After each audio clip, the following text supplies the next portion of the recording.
she growing Punja's onion again?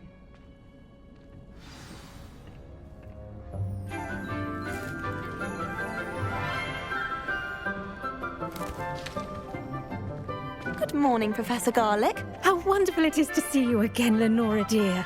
Oh, here, you'll need these for today's class. A little treat for your auntie. Ah, hello. Class, please welcome the newest rose in our garden. We do look forward to growing together.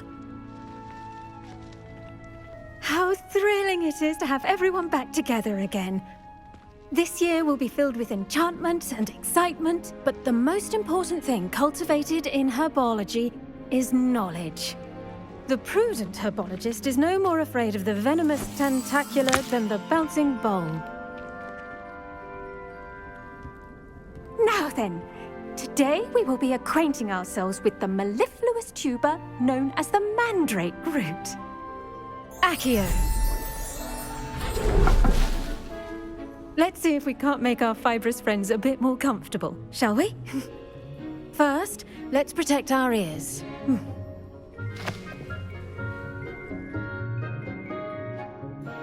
Now, everyone, grip their mandrake by the tendrils and give it a firm tug.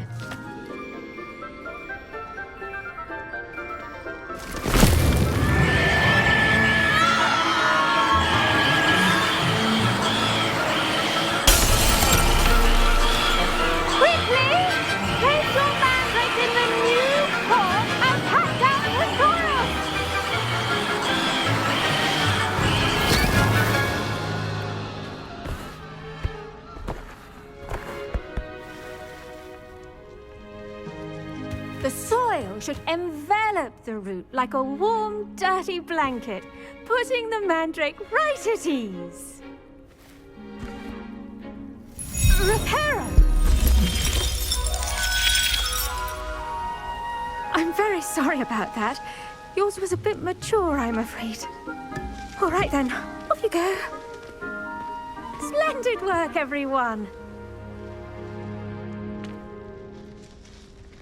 Now, for our next task, we'll be planting dittany at our potting tables.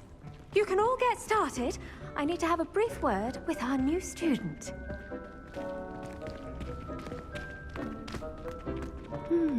I wonder if hippogriffs like knotgrass. Yes, Professor? Firstly, well done with your mandrake. They can be rather difficult to get a grasp of. I'll say, I nearly went deaf. Well, yes. Of course, the cry of a mature mandragora can be fatal, so remember to keep those ears protected. Now, as I mentioned, next we'll be planting dittany. Let us find you some seeds. I already have some, Professor. Picked them up in Hogsmeade. You visited the Magic Neep. Wonderful! A prepared student is bound to bloom. I've arranged for you to have your own potting table here in the classroom. Wasn't easy to spare one on such late notice. Plant the seeds there now, and you can return to harvest them later. Even with soil, sunlight, and a bit of magic, they will take time to grow. Let's see how to balance my star thistle arrangement. Niffler's fancy or roses? Black want to be headmaster of Hogwarts. Of course, I'm not sure what job he wants. Dittany's restorative properties make it a vital ingredient in the Wiggenweld potion, as you all should know from Professor Sharp's class. Pardon me, Professor. What am I supposed to do with the dittany seeds? Your part in all this floral alchemy is simple. Take the seeds to your potting table, plant them, and then wait for harvest time.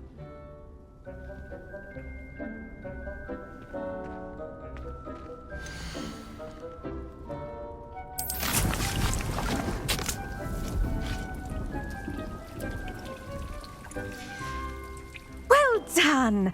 Once it can be harvested, your dittany will be ready to use in Wiggenweld potion. I'll let Professor Sharp tell you about that. Now, what say we branch out? Introduce you to a different sort of flora, the Chinese chomping cabbage. You'll find that some plants are better suited to uses outside of a cauldron. The cabbages do get testy without something to chew.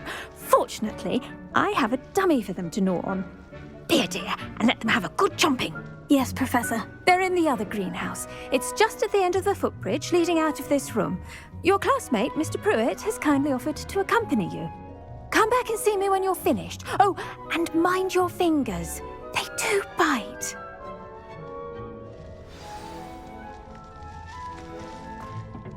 Hello.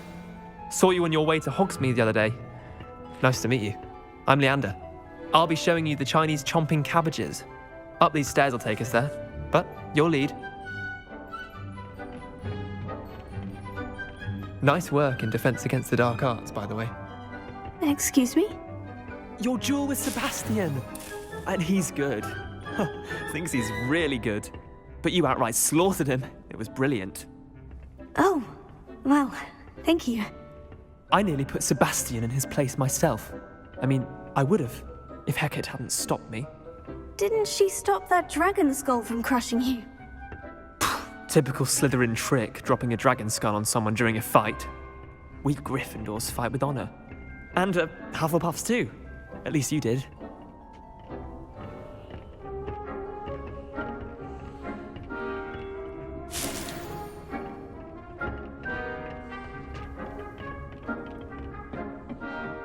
Here we are, home of the Chinese chomping cabbage.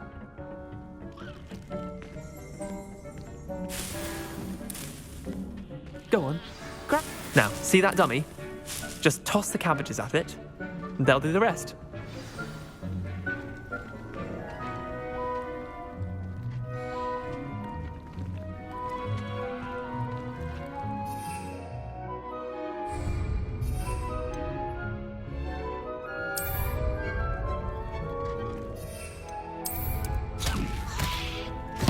Look at that.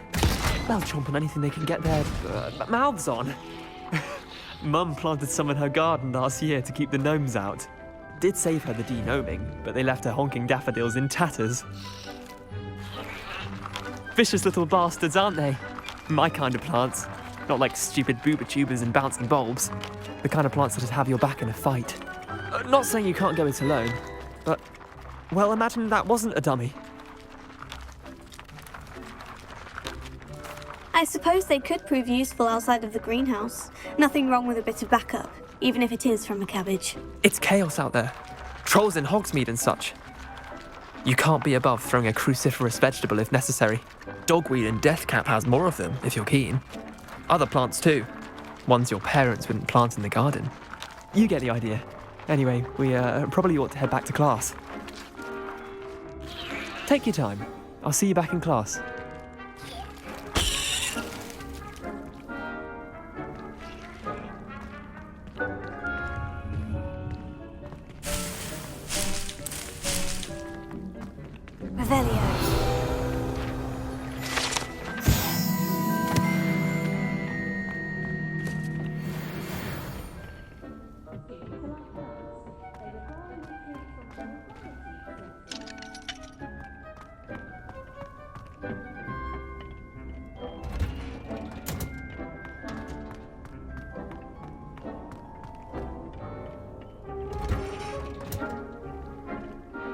Helpful reminder as to why we should always wear our dragon hide gloves.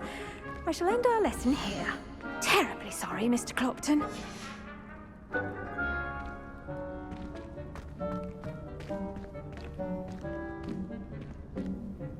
I tended to the Chinese chomping cabbages, Professor. Remarkable plants, aren't they? I hope they weren't too much trouble. Oh, don't see any bite marks or missing digits. And good, as you do seem to be quite green-fingered. Oh, I'm eager to see your skill in the soil continue to blossom. Magical plants have so much to offer. I'm eager to learn more. I'm glad. Herbology is a bounteous subject. Tend to your garden, and it will tend to you. Well, I suppose that's everything. Do come by for a chat sometime. I so enjoy checking in with my new students.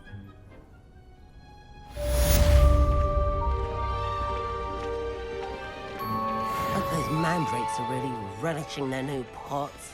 Only cost me my damned hearing. To make anything grow, we must first understand it. That goes for plants as well as